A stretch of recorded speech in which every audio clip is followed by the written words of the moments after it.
Hello viewer, কেমন আছেন বন্ধুরা? দেখতে পাচ্ছেন প্রচুর পরিমাণে পানি। এই রোডটি অনেক দিন যাবত কোনো কাজ হয় না, কোনো রোডে কাজ হয় না।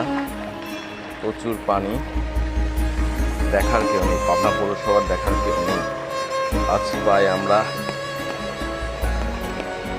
18 বছর 20 বছর ধরে ভুগছি এই অবস্থা। দেখুন, মেশিন দিয়ে পানি বাড়ির ভিতর থেকে পরিষ্কার করা হচ্ছে, বের করে দেওয়া হচ্ছে, কারণ ঘরের মধ্যে পানি।